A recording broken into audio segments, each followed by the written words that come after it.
Welcome back to Save Our Tanya. We're in the middle of an amazing piece here. The author Rebbe is talking about a means to awaken a love of Hashem, which burns in the heart and illuminates the heart, um,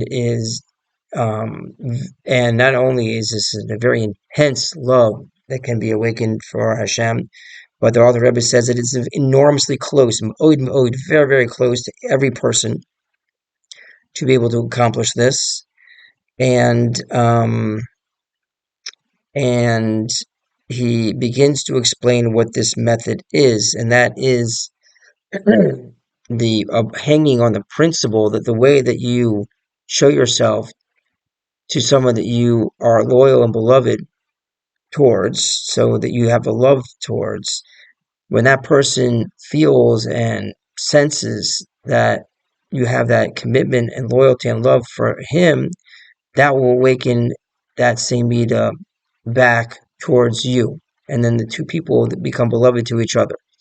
So that's the preface for this means of awakening a very powerful love of Hashem. Let's continue today's Tanya. We're in, pardon me, the middle of chapter 46.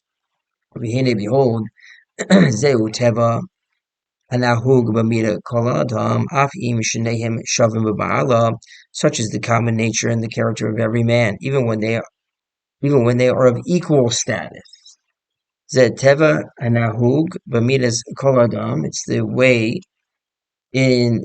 of people, of every man, even when the two people are of equal level. Meaning, what is the way of man? That when someone shows towards you loyalty, love, um, these positive qualities, that awakens the same reciprocal mita back. And now the rabbi says, how much more so? The author Rebbe says, how much more so is this the case? If a great and mighty king, this becomes a very powerful mashal. Alachas, kama v'kama, how much more so? Melech gadol v'rav, if a great and mighty king, mare avato, he shows his love, hagdola, his great love, atzuma, and his powerful love, ish hedio, to a simple, common person, v'nivzeh, who is despised, v'shafal, and lowly, v'shafal and usherman, and lowly among men, manuval, disgraceful, hamutob ashpa, and cast on the dunghill. So we're talking about a king on one hand, a great and mighty king, and this great and mighty king expresses a great and intense love for a very low person, a person of extremely low status, the lowest, to the degree that the author Rebbe says he's cast on a dunghill. Continuing, but Yored love, and what does this king do? He comes down to him, Mimakum Kavodu, from the place of his glory, Im Kol Sarav, with all his ministers, Yachtav, with him, Umekimoi, and raises him, Umarimoi, and exalts him, Ashpato, from the dunghill, from his dunghill, Umachniso, and he brings him, Lehechalo, to his Hechol, his palace, Hechol HaMelech, the palace of the king, the royal palace, Cheder Lifnim Mecheder, chamber within chamber. Makom Shein Kol Eved V'Sar Niknas Lasham. He's bringing this commoner to a place that no servant or minister goes. And he binds himself with him, Sham, over there, B'Yichud, with closeness, V'Keruv, in another word, with closeness, Amiti, true joining in closeness, V'Chibuk, with a hug, V'Nishuk, and a kiss, V'Dabkut, and attachment, Rucha Barucha, spirit to spirit, Kol Lev and Nefesh, with all heart and soul.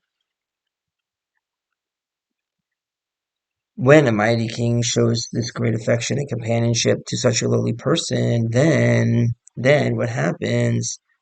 Alachas kama v'kama, how much more so?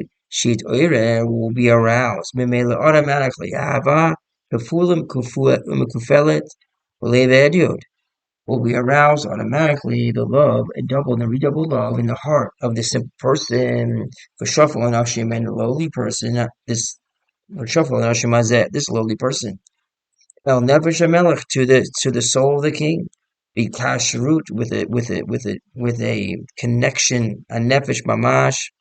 Be kashrut a nefesh mamash, a connection of the soul, literally malev benefesh, from heart and soul, ma'umka deliba, from the depths of his heart, and the ain kates, unlimited, without limits.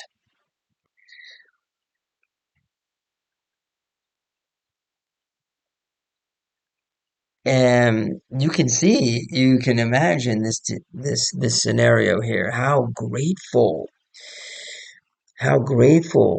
and just completely loyal and committed to the king will this person be. This person who was sleeping on the park bench, basically. And the king comes with all his ministers, takes him from there, brings him to the palace, brings him to a special place in the palace that nobody goes. And there, the king is together with this person and shares with him everything. Well, now this commoner is now enormously grateful to the king. Va'afim libu kaleva even, and even if his heart is like a stone, this person's heart is like a stone, he mace yimas, it will surely melt. Vayalamayim, it will be like water. Tishtapech nafsho kamayim, and will his soul will pour itself out like water. Shishtafesh nafsho b'mayim, kichlosa nefesh, with the expiring soul, mamash, literally, l'avas melech, for the love of the king.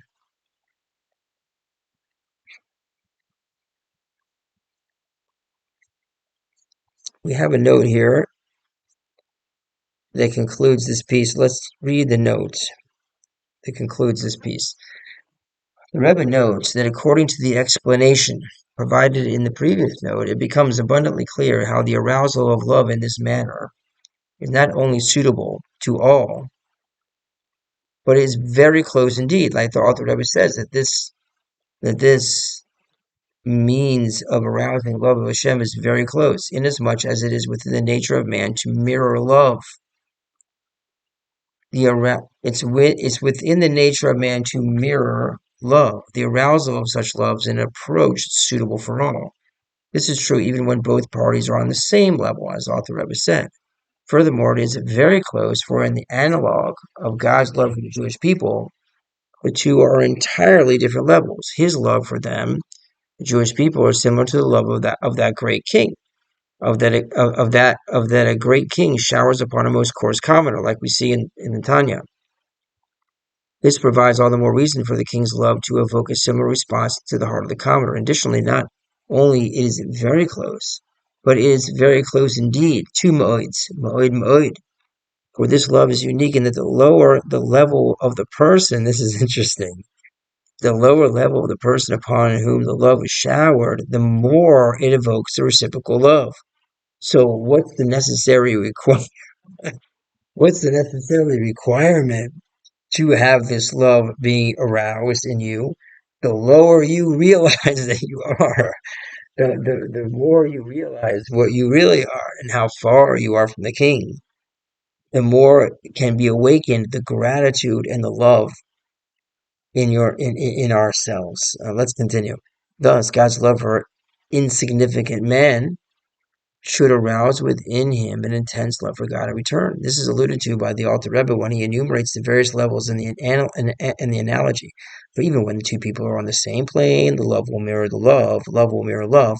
How much more so when the love is shown by one, a king, not just an equal, two, a great king, three, a great and mighty king. Surely then the recipient will reciprocate this love. The person to whom the love is shown is also described in a number of ways as well. Not only is he unlike the king, he is also a commoner and despised. and lowly among men, and so on. At any rate, the lower the person's spiritual level and the feebler his comprehension, the greater should be his impetus to arouse this form of love within himself. It is therefore very close indeed for people to arouse their love of Hashem when they become cognizant of his love for them. This then is what is novel in this chapter of the Tanya. The previous chapters informed us that even a person of lowly spiritual stature may nevertheless attain a love of Hashem, right? Their lowliness in the previous methods was an inhibitor, and despite the lowly level, a person could still gain a love of Hashem. In this chapter, the Alter Rebbe explains that quite the opposite is the case. The very lowliness of the individual serves as the impetus to his attainment of a love for God. The lower he is, the greater is his ability to arouse it within himself. Moreover, this love may be achieved by all, for it requires only awareness and not contemplation. Wow, very powerful. Um, that concludes Monday's Tanya. I just want to take a look here. At the end of yesterday, there was also a note, which we didn't read yesterday, but you know what? Let's go ahead and read the note from yesterday's Tanya. And let's just check it out here. So from yesterday, at the end, there was also a note. The Rebbe explains that by going on to say that this means, let's see here, one second.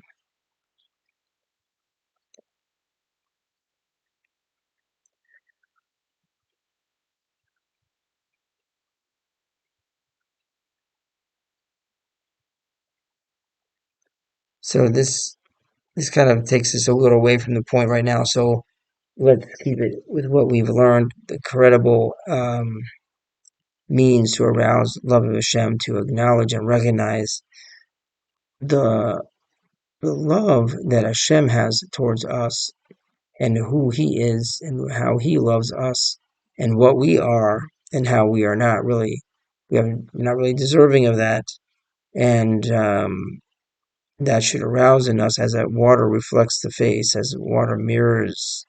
We can mirror um, the love and reciprocates. That's the word here. We have the capacity to reciprocate the commitment and love and loyalty that Hashem shows towards us. That can be reciprocated in a grateful means, um, and that's a really quite impressive, Tanya, and powerful technique. That concludes Monday's Tanya, and see you next time.